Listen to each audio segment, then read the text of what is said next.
Ayo, segera download Quran Tadabbur, tafsir dalam genggaman Anda.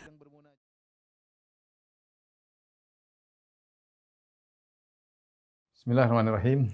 Assalamualaikum warahmatullahi wabarakatuh.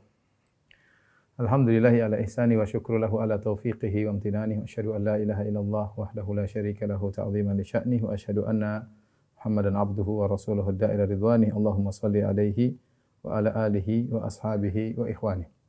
Ikhwan dan akhwat yang dirahmati Allah Subhanahu wa taala, pada kesempatan yang berbahagia ini kita akan membahas tentang ruqyah yang syar'i dan juga ruqyah yang tidak syar'i. Yang syar'i bagaimana adab-adabnya dan apa yang dimaksud dengan ruqyah yang tidak syar'i. Sebelumnya kita akan bahas bahwasanya ruqyah adalah pengobatan yang disyariatkan, ya. Ruqyah adalah pengobatan yang disyariatkan.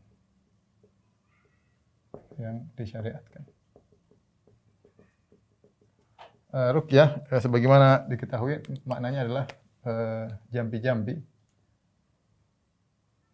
Itu ruqyah yang syirik. Itu orang mengenalnya dengan jampi-jampi itu jika ruqyah yang syirik. Tapi ruqyah yang syar'i maksudnya adalah bacaan Al-Qur'an dan doa-doa, ya. Doa-doa. Adapun dalil disyariatkan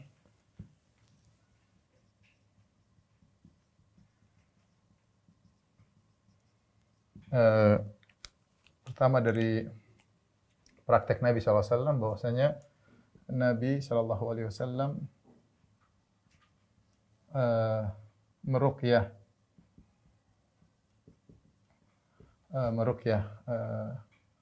orang lain,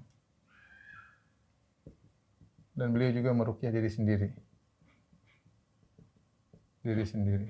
Ketika beliau sakit, beliau meruqyah diri sendiri. Kemudian juga Nabi SAW diruqyah oleh Jibril, ya, oleh malaikat, dan juga oleh Aisyah radhiyallahu taala anha. Ya. Kemudian juga Nabi SAW memerintahkan untuk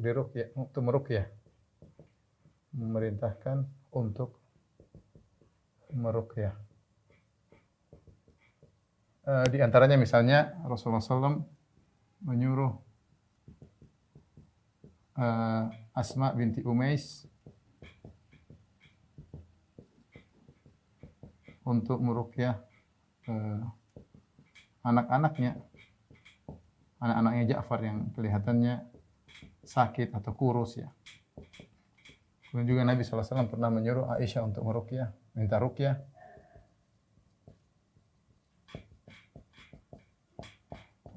minta ruqyah.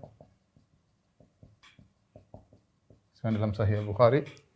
Jadi Nabi pernah memerintahkan untuk meruqyah. Kemudian Nabi menganjurkan untuk meruqyah.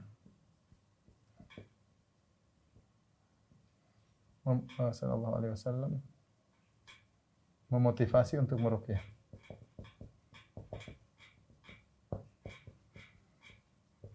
Kata Nabi sallallahu alaihi wasallam, "Man istata'a," ketika ditanya tentang ruqyah beliau berkata, "Man istata'a an yanfa'a akhahu falyaf'al."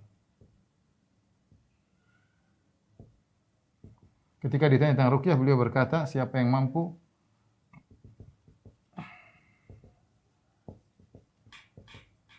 untuk memberi manfaat kepada saudaranya,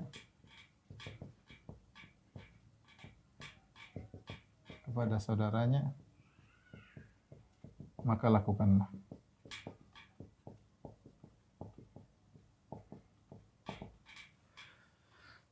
Kemudian juga selain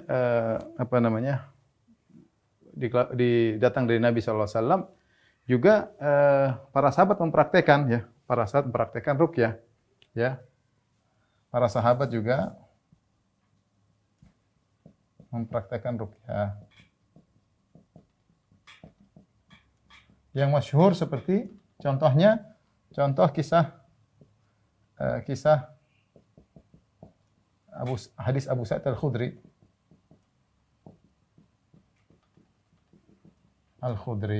Hadis yang masyhur ketika para sahabat di situ antara ada Abu Sa'id Al-Khudri radhiyallahu anhu sedang pergi ke suatu tempat, kemudian mereka bersafar, kemudian mereka minta dijamu, ternyata orang kampung itu tidak mau menjamu. Padahal mereka tamu punya hak untuk dijamu. Kemudian ternyata ketika para sahabat pergi, pemimpin dari kaum tersebut terkena sengatan kalau tidak salah ya, terkena sengatan, akhirnya dia butuh ruqyah. Maka mereka mendatangi para sahabat.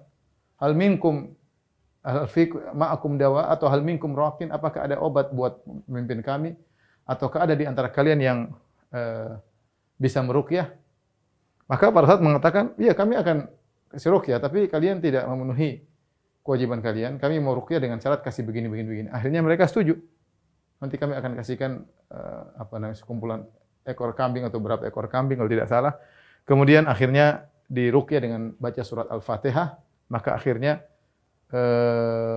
orang tersebut tiba-tiba sembuh, ka'annahu nasyita min iqal, seakan-akan berlepas dari satu ikatan, sembuh tiba-tiba dengan ruqyah Al-Fatihah. Akhirnya setelah itu mereka diberi pemberian, mereka ragu untuk memanfaatkannya, maka mereka bertanya kepada Nabi SAW, dan Nabi membolehkan untuk memanfaatkan pemberian dari orang yang diruqyah tersebut. Jadi dalil tentang disyariatkannya ruqyah maka sangat banyak ya. Kemudian kebutuhan untuk ruqyah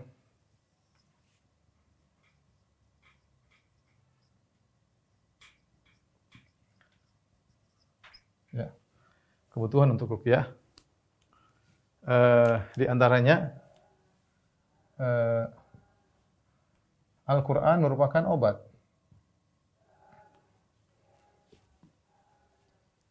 Ya, Al-Quran merupakan obat. Obat baik, obat hati, obat penyakit hati, maupun penyakit fisik. Ya. Karena Al-Quran adalah obat, maka diperlukan untuk ruqyah, karena ruqyah dengan Al-Quran dan hadis-hadis Nabi sallallahu alaihi wasallam. Allah Subhanahu wa taala firman, "Wa nunazzilu minal Qur'an ma huwa syifaa'un wa rahmatul lil mu'minin." Kami turunkan dari Al-Quran yang merupakan obat, syifa. Al-Quran adalah syifa.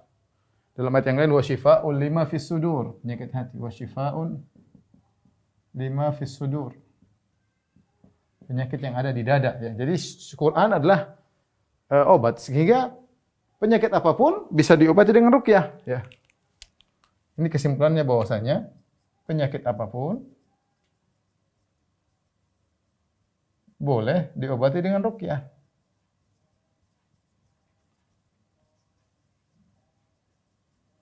Ya. Rasulullah makanya menganjurkan ketika seorang sakit, dia boleh berdoa kemudian memegang tempat sakitnya, bismillah, a'udzubillahi wa qudratihi min syarri ma ajidu au hadir, baca 7 kali.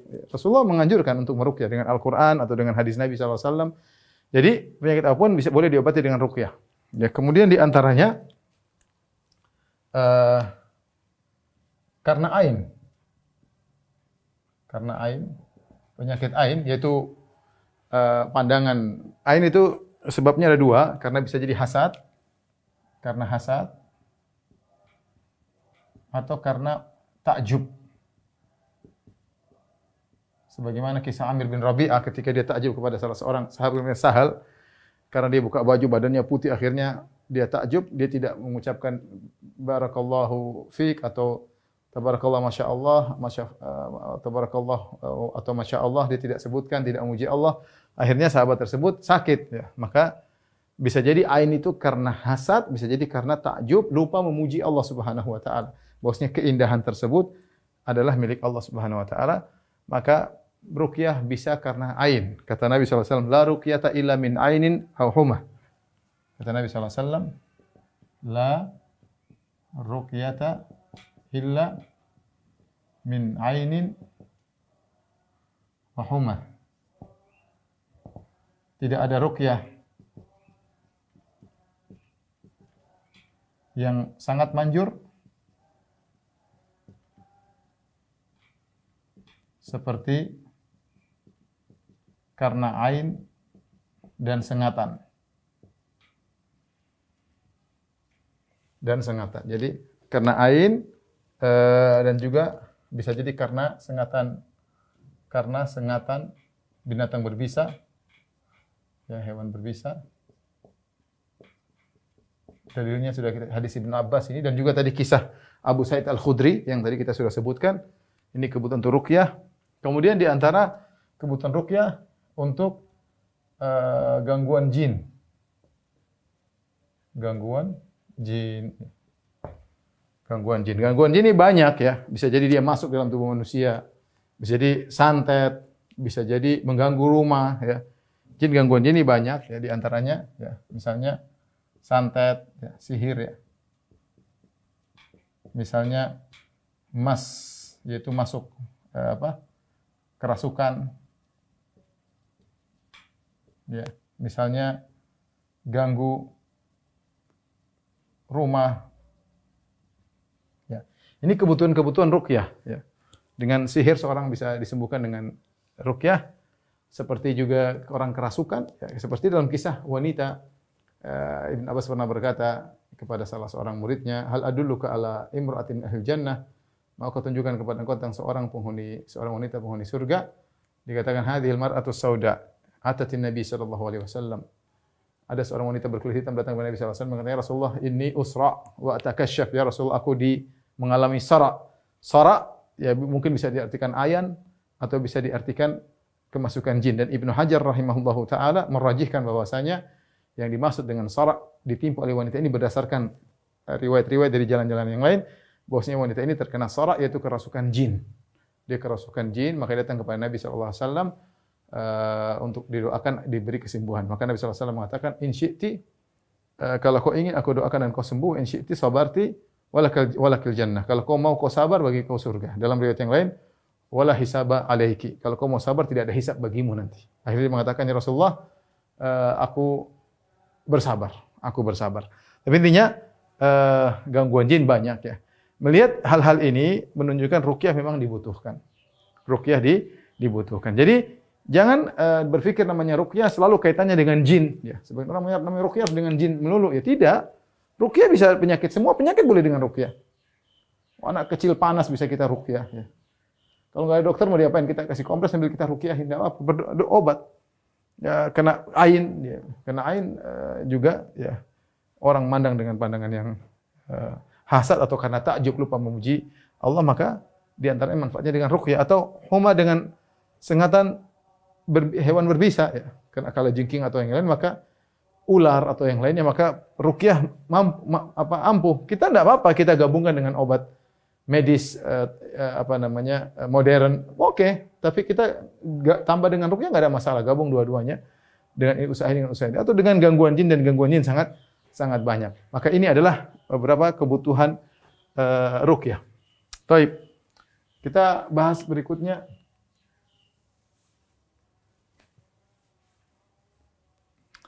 Syarat ruqyah syar'iyah.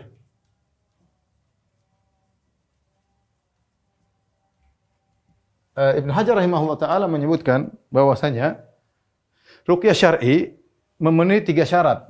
3 syarat. Yaitu pertama dengan Al-Qur'an dan sunnah. Doa-doa Al-Qur'an dan sunnah. Yang kedua dengan bahasa Arab atau yang dipahami. Selain bahasa Arab tidak apa-apa, yang penting dipahami. Kenapa harus dipahami? Khawatirnya kalau tidak dipahami ternyata permintaan-permintaan kepada jin dikhawatirkan. Yang ketiga adalah meyakini yang menyembuhkan hanyalah Allah. Hanyalah Allah. Adapun ruqyah hanyalah sebab. Ruqyah, peruqyah hanyalah sebab. Jadi kalau ternyata ruqyah tersebut bukan dengan Al-Quran dan Sunnah, maka repot. Kalau ternyata ada bahasa yang tidak dipahami, maka repot. Dia tengah-tengah dia baca Al-Fatihah atau ada was-was itu bahaya. Itu berarti tidak boleh kita pakai karena itu khawatirnya adalah permohonan kepada jin untuk menyembuhkan. Yang ketiga meyakini bahwasanya menyembuhkan hanyalah Allah, adapun ruqyah hanyalah sebab. Dari situ kita tahu kalau ternyata ruqyah tidak memenuhi persyaratan ini, maka seperti ada bacaan-bacaan tidak benar, ada permohonan kepada jin, terutama bisa kita lihat dari sisi peruqyah. Ini sulit kita mengetahui ini ruqyah boleh tidak, tapi kita bisa lihat di sisi peruqyah. Kalau tukang ruqyahnya ternyata sering ke masjid, dia menjalankan sunnah, dia tidak aneh-aneh, tidak pergi ke kuburan, tidak pergi ke dukun, maka insya Allah ruqyahnya benar. Ya, ruqyahnya benar. Tapi kalau ternyata dia sudah mulai pakai cincin-cincin, pakai kalung-kalung, ini mending kita tinggalkan. Ya.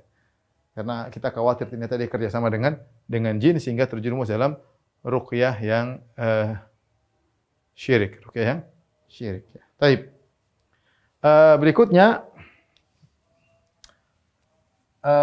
tata cara ruqyah.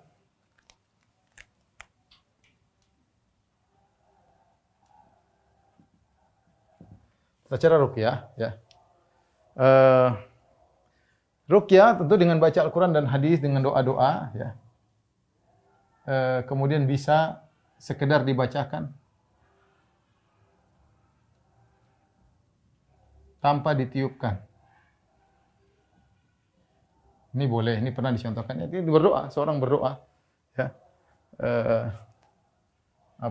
Sekedar dibacakan, ya. Dan di antaranya bisa saja sembuh dengan doa, dan doa termasuk ruqyah, ya. Kita berdoa kepada Allah termasuk apa? Termasuk ruqyah. Jadi seorang bisa saja dia berdoa kepada Allah Subhanahu wa taala untuk disembuhkan. Ya. Atau dia baca Al-Qur'an tanpa ditiupkan, tanpa menyentuh orang yang sakit. Dia baca Al-Qur'an saja, baca Al-Qur'an, baca doa. Ini boleh juga. Yang kedua misalnya dengan nafas, an-nafas. An-nafas itu ditiupkan dengan sedikit liur. Ya. Baca kemudian sambil ditiupkan, baca sambil ada sedikit liur cuma sedikit banget, tapi tiupannya kenceng, liurnya sedikit. Yang lebih daripada itu tafel, ya. Ini dengan apa? Dengan at-taflu, ini dengan air liur yang banyak. Dengan ludah, ya. Jadi ada lebih banyak, liurnya lebih banyak.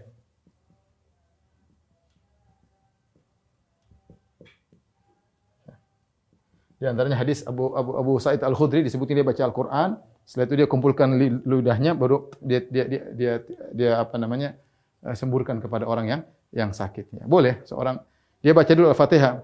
Alhamdulillahirrahmanirrahim. Amin. Baru dia kumpulkan air liurnya, baru kemudian ludahkan atau dia ludahkan di air kemudian diminumkan, juga boleh. Di antara ruqyah. Di antaranya dengan menyentuh, ya. Menyentuh lokasi sakit atau ubun-ubun pasien.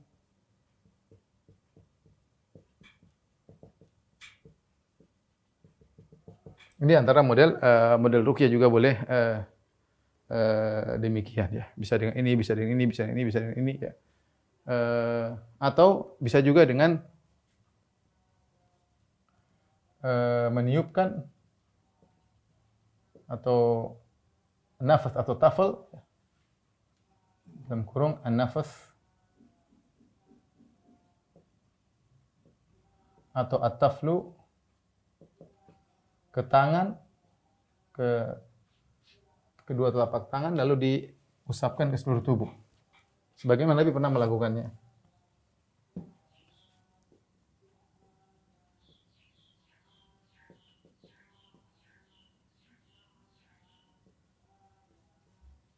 Usap ke seluruh tubuh. Atau ke tempat yang sakit. Ke lokasi yang sakit. Ini juga boleh, ya. Seperti Nabi ketika mau tidur, Nabi baca 3 qul, Kemudian Nabi usapkan ke seluruh tubuh. Demikian juga boleh seorang baca Al-Fatihah, dia tiupkan air liurnya ke tangan, kemudian dia sentuhkan kepada orang yang sakit. Itu juga boleh. Di antara juga yang dibolehkan adalah dengan membaca di air lalu diminumkan.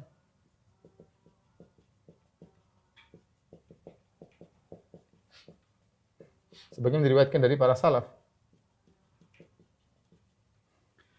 Yang ada khilaf.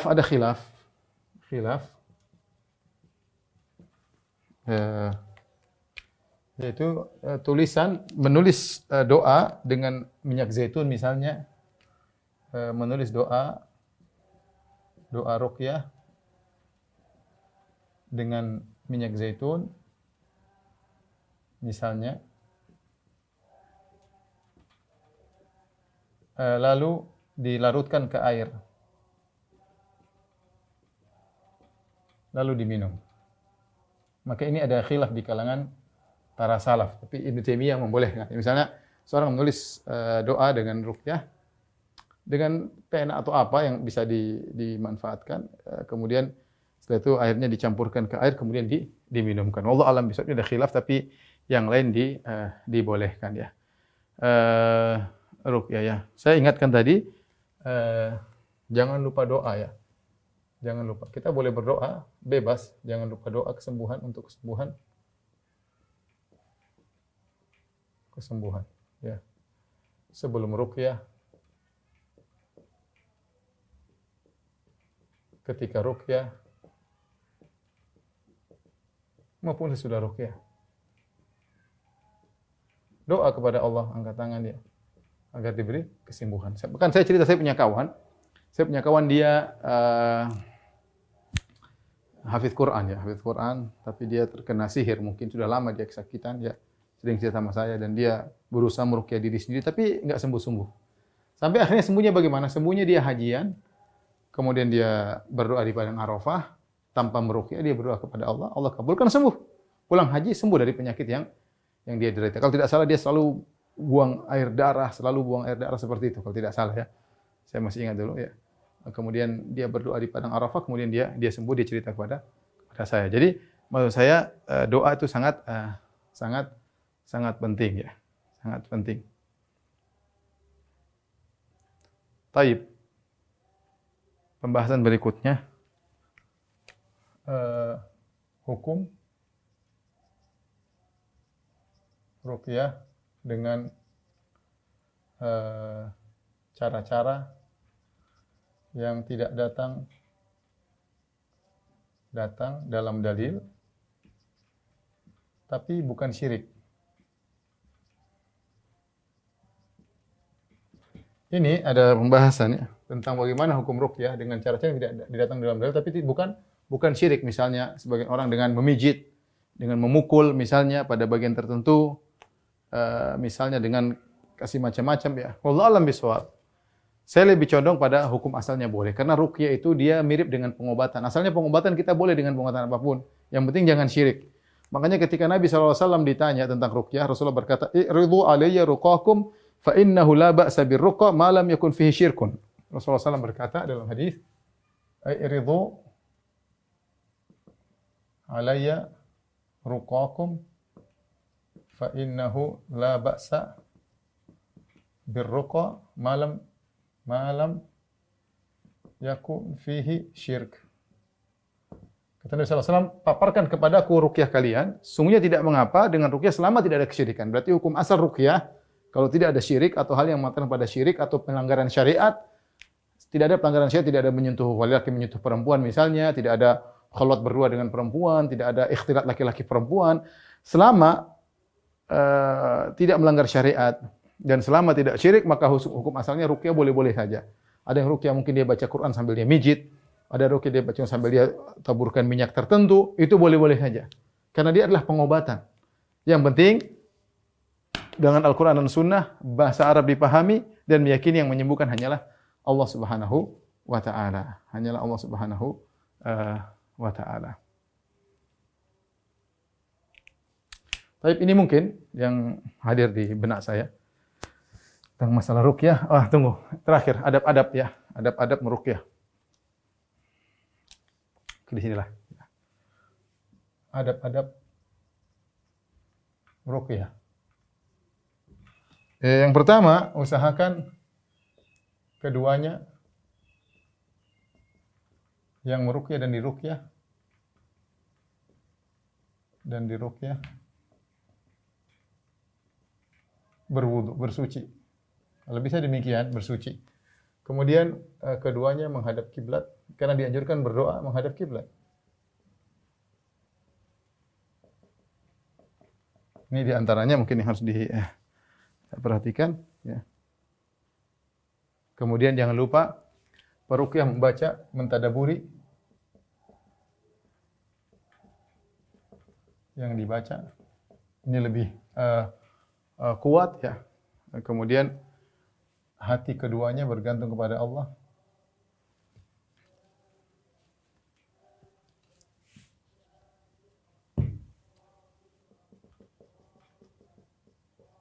Hati keduanya bersandar kepada Allah.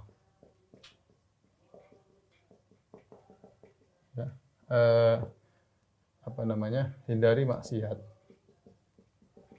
Maksiat maksudnya seperti lelaki menyentuh wanita secara langsung, atau melihat aurat sebagian wanita, atau sang laki kemudian melihat tertarik dengan sang wanita. Kadang-kadang peruqyah laki-laki terkadang yang diruqyah wanita.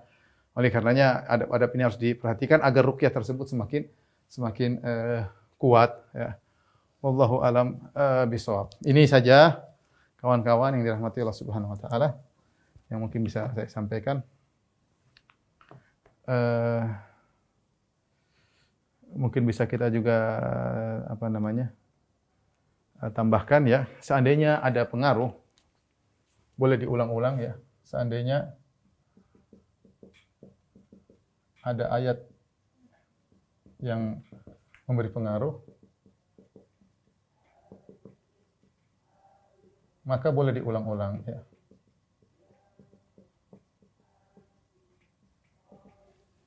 Baik, silakan kawan-kawan dari ITB, alumni maupun yang masih belajar Ittiba'us Sunnah, Majelis Ittiba yang mau bertanya saya persilakan. Wallahu taala a'lam bishawab. Assalamualaikum Ustaz atas kajian yang telah disampaikan. Sekarang masuk tanya jawab. Udah ada yang resen di Zoom kita untuk Amril Tanjung. Fadil sudah kalau mau tanya langsung. Assalamualaikum Ustaz. Waalaikumsalam. Tadi mengenai hadis ibu-ibu yang datang minta didoakan oleh Allah tadi, Allah mengatakan bahwa jika mau bersabar bagimu surga, jika tidak syukur akan saya doakan. Ya.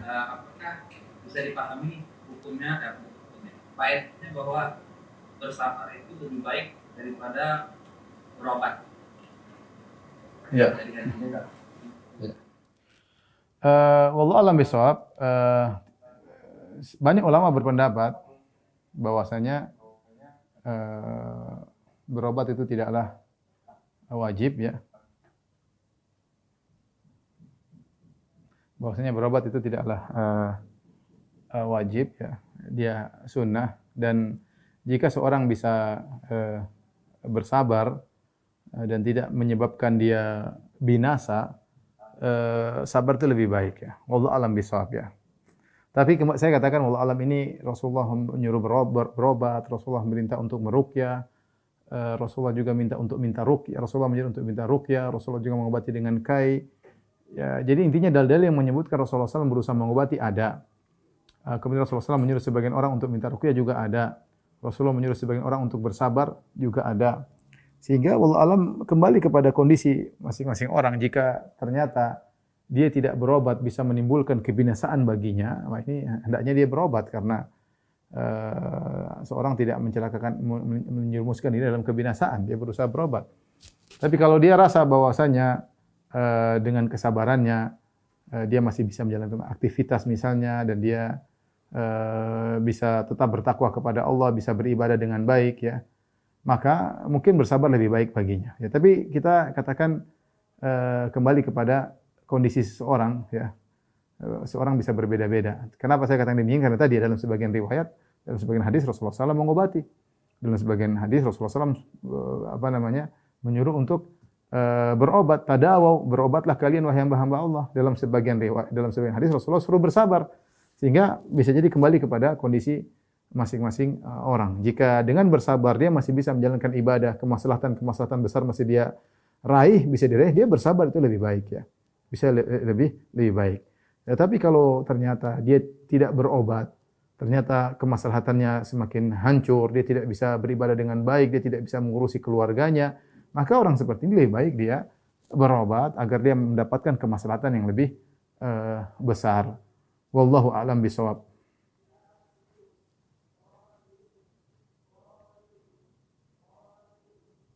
Ustaz, mungkin untuk pertanyaan berikutnya dari kolom chat sudah ada beberapa yang masuk, Ustaz.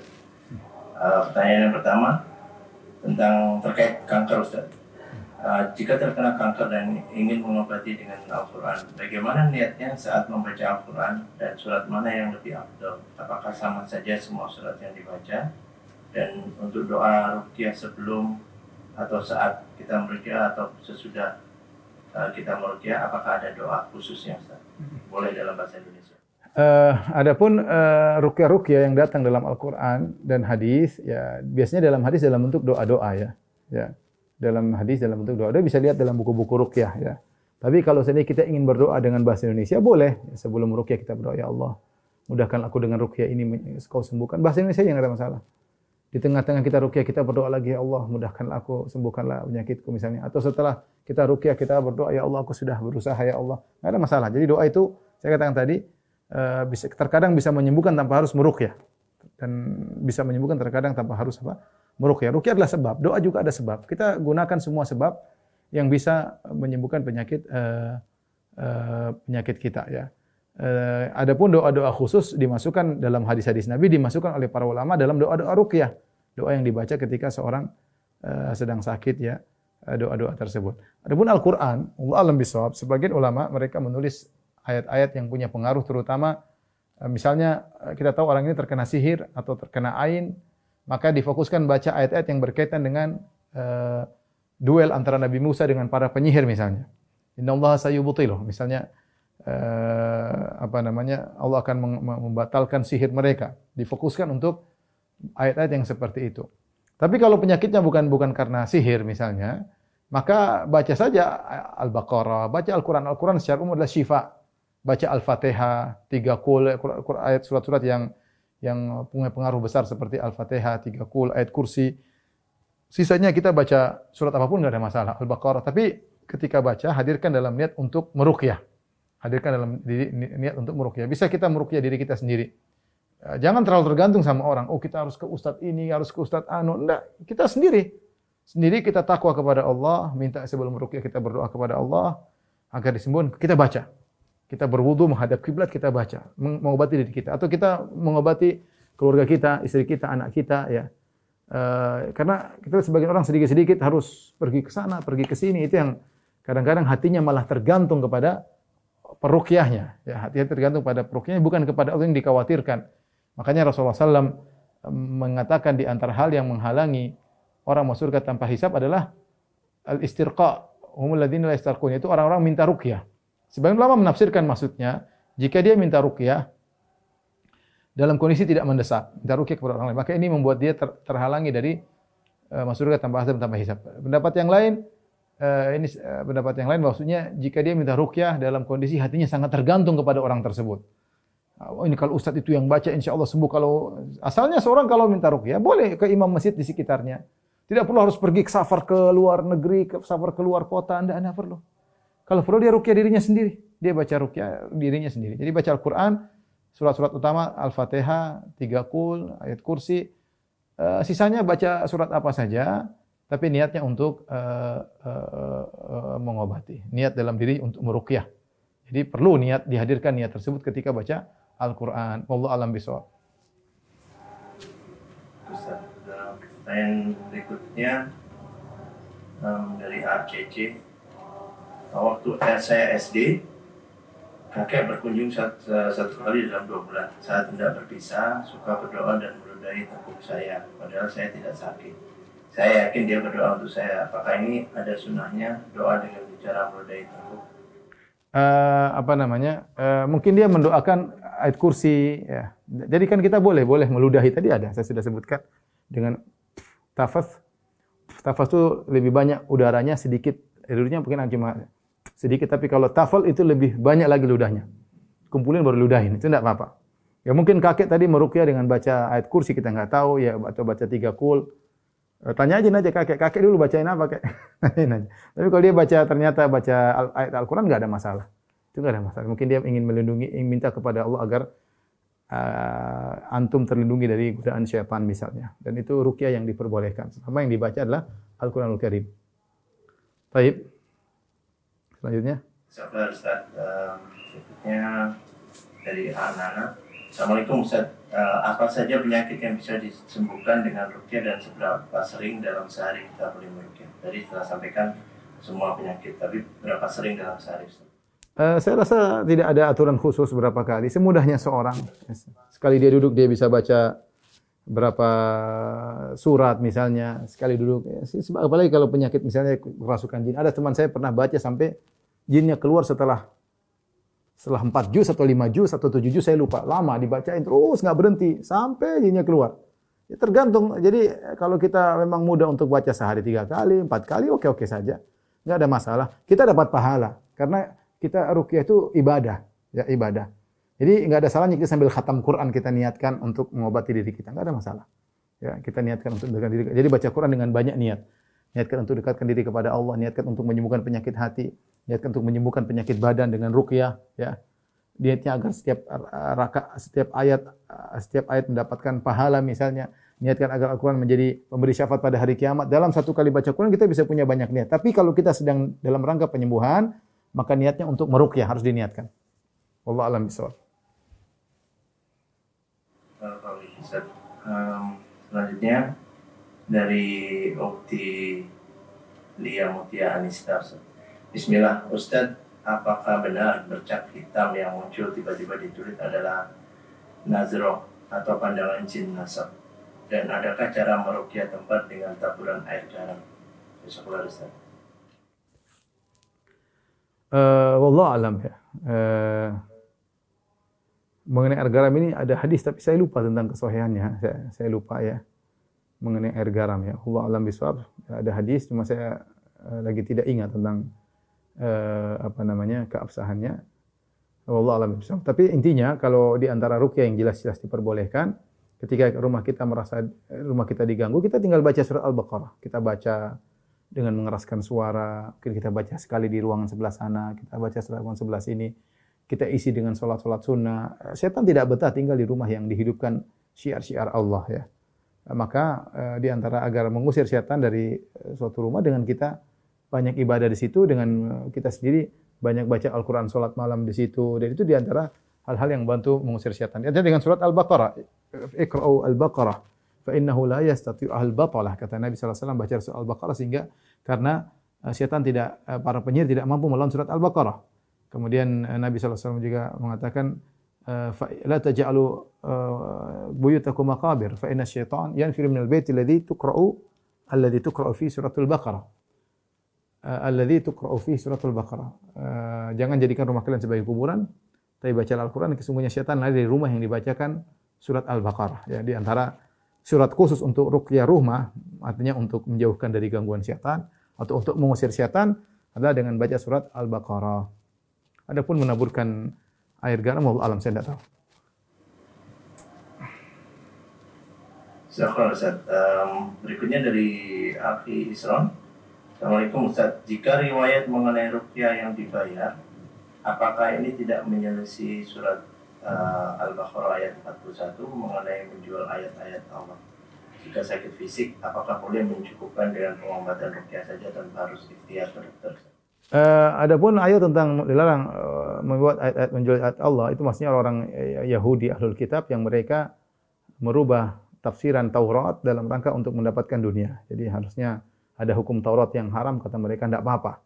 Itu disebut mereka membuat ayat Allah, menjual ayat-ayat Allah, artinya mereka obral ayat-ayat Allah untuk melegalkan apa yang dilakukan oleh pembesar-pembesar mereka, sehingga pembesar-pembesar mereka tetap bisa melakukan apa yang haram karena ada dalilnya di Taurat. Itu diantaranya, maksudnya Demikian Allah Ta'ala. Bukan maksudnya untuk meruqyah. Adapun ruqyah, sebenarnya mengatakan boleh, ya, karena tadi dia adalah sebagian dari bentuk pengobatan.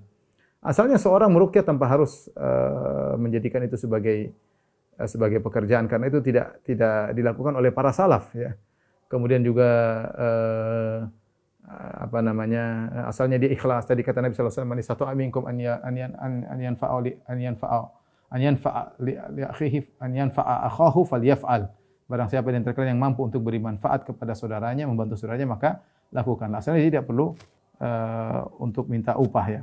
Tapi kalau ada yang kasih, maka silakan. Kalau ada yang kasih hadiah karena dia harus konsentrasi mengobati sehingga dia tidak bisa mencari nafkah misalnya, mudah-mudahan tidak jadi masalah. Adapun hadis Abu Sa'id Al-Khudri, kasusnya khusus, yaitu dia punya hak, para sahabat punya hak untuk dijamu, tapi mereka tidak mau menjamu.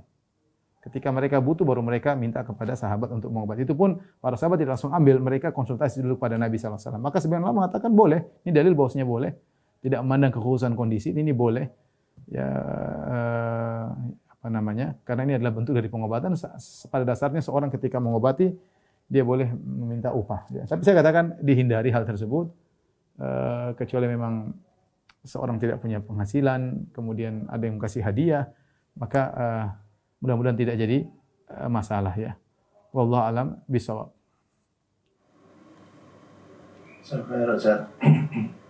Pertanyaan berikutnya ini berkaitan dengan rumah tangga juga, Ustaz, dan yang menarik untuk ini. Assalamualaikum, Ustaz, mau bertanya. Suami teman Ana dulunya punya pegangan atau jimat sebelum hijrah. Saat marah, beliau tidak bisa mengontrol tangannya dan berujung menyakiti anak dan istrinya. Sang istri menyuruh suami untuk meruqyah, tapi sang suami tidak mau karena jika diruqyah bukan termasuk golongan yang akan masuk surga tanpa hisab. Bagaimana menyikapi ini, Ustaz? Masalah orang-orang masuk surga tanpa hisab, di antara sifat-sifat mereka adalah tidak minta untuk diruqyah. Makanya dibahas oleh para ulama, dibahas oleh Syekh Utsaimin, dibahas dalam syarah Sahih Bukhari, dibahas oleh Syekh bin Baz dalam fatwanya, dibahas oleh para ulama Ibnu Rajab dan yang lainnya. Intinya saya ambil kesimpulan, dibahas oleh Ibnu Abdul Bar. Intinya mereka membawakan makna tersebut kepada kalau meminta tidak ada keperluan mendesak. Sedikit-sedikit minta ruqyah. Jangan minta ruqyah, kamu ruqyah diri sendiri. Karena namanya minta-minta itu enggak bagus. Sedikit-sedikit ruqyah dong, jangan. Sehingga yang kedua tadi memiliki ketergantungan kepada orang yang meruqyah. Ya, memiliki kepada orang yang meruqyah, ya. Itu di antaranya. Adapun jika dia dalam kondisi terdesak, dia boleh minta ruqyah. Rasulullah pernah menyuruh Aisyah untuk minta ruqyah. Rasulullah SAW pernah menyuruh Asma binti Umais untuk minta ruqyah. Sehingga tidak jadi masalah seorang minta ruqyah dalam kondisi terdesak. Seperti tadi dalam kondisi terdesak, dia kalau ini hilang kontrol, boleh minta ruqyah. Kalau dia tidak mau minta ruqyah, dia ruqyah diri sendiri. Atau istrinya ngeruqyah. Tidak perlu panggil orang, istrinya aja ruqyah, enggak ada masalah. Anaknya ngeruqyah. Atau dia ruqyah diri sendiri, enggak ada masalah. Ya, kalau dia takut saya tidak minta ruqyah, sudah kalau kamu tidak minta ruqyah, saya ruqyahin sekarang. Kamu enggak minta dari saya ruqyahin. Atau kamu ruqyah diri sendiri, ya. Intinya dalam kondisi terdesak seorang boleh minta ruqyah karena Nabi pernah nyuruh Aisyah untuk minta ruqyah. Nabi pernah menyuruh Asma binti Umais untuk minta ruqyah. Enggak mungkin Rasulullah menyuruh Aisyah keluar dari 70.000 golongan yang masuk ke tempat tanpa hisab. Ini menunjukkan dalam kondisi terdesak seorang boleh minta ruqyah. Wallahu a'lam bishawab. Karena ketika Rasulullah SAW mengatakan tidak meruqyah, tidak minta. Ini Rasulullah akhiri dengan hadis wa 'ala rabbihim yatawakkalun, mereka bertawakal kepada Allah. Menunjukkan jika seorang minta ruqyah tapi hatinya tidak terikat kepada sang peruqyah, ya, dia serahkan kepada Allah, maka insyaallah tidak jadi masalah. Kalau Ustaz, pertanyaan berikutnya ini gabungan dari dua pertanyaan yang sama, Ustaz.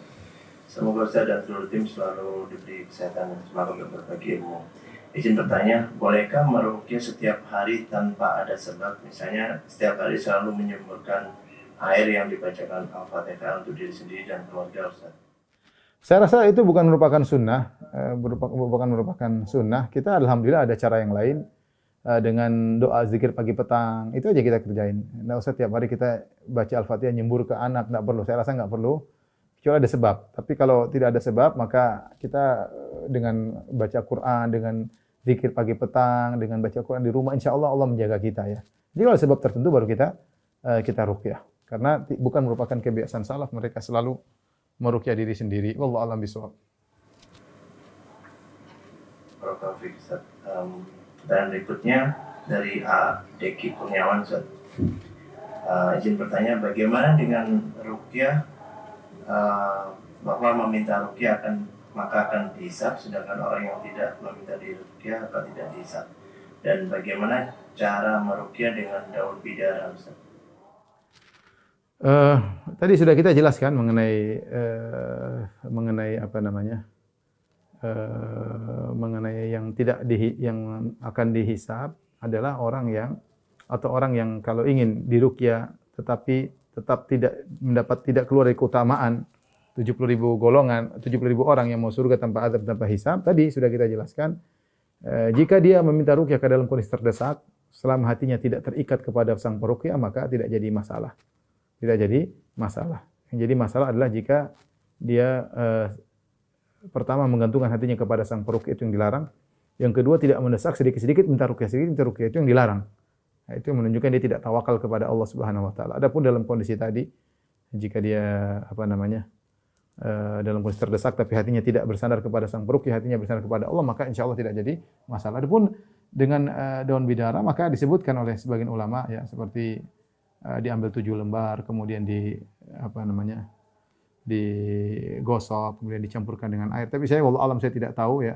Tapi disebutkan oleh sebagian ulama, dan kita katakan tadi bahwasanya hukum asal ruqyah pengobatan adalah boleh-boleh saja, apalagi datang dari para salaf, selama tidak ada kesyirikan, selama tidak ada kemaksiatan. Selama tidak ada kemaksiatan, tidak ada kesyirikan. Karena dia adalah pengobatan boleh-boleh saja dengan hal-hal yang tidak dilarang. Wallahu a'lam bishawab.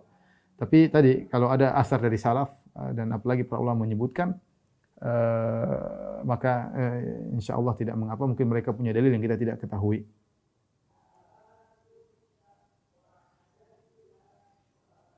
Kalau Ustaz, pertanyaan dari Ukti Malang. Bismillah, mau bertanya Ustaz, ini terkait dengan tempat usaha. Bagaimana dengan tempat usaha atau rumah yang katanya ada hasad atau aib? Bagaimana cara meruqyah tempat tersebut Ustaz? Mudah, tinggal kita baca surah Al-Baqarah tadi. Orang mau ain rumah kita, biarin aja. Kita namanya orang tidak bisa kita atur hati mereka. Dia mau ruqyah, dia mau mengaini rumah kita, ya sudahlah. Tugas kita adalah kita hidupkan sunnah dalam rumah, baca Al-Quran, sholat malam, jauhkan rumah dari musik-musik, jauhkan rumah dari tonton-tontonan yang haram. Ya kita seperti itu. Sehingga rumah kita dijaga oleh Allah Subhanahu wa taala. Baik, Mas Dodi, pertanyaan terakhir. Alhamdulillah, ini ada Ukti Ustaz yang di ruang di chat langsung, mungkin bisa kita persilakan.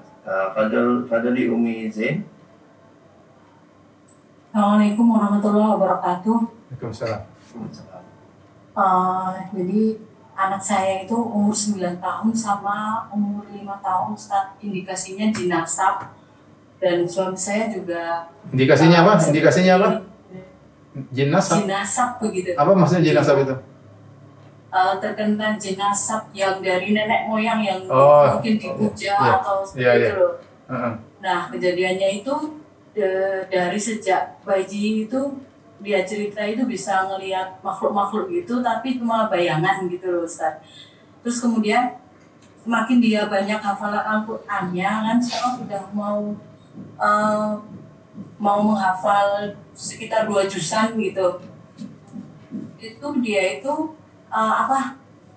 ada penyakit-penyakit yang aneh, kadang tremor tangannya, kadang tremor kakinya, terus kadang itu tahu-tahu dia melihat ke atas nggak sadar begitu.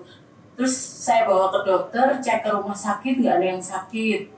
Setiap sampai ke rumah sakit itu katanya nggak ada penyakitnya begitu. Terus kemudian saya bawa ke pengobatan akhir zaman itu loh Ustaz, terapi pas ke dokter Galis Surakarta itu. Itu ditarik tulang ekornya.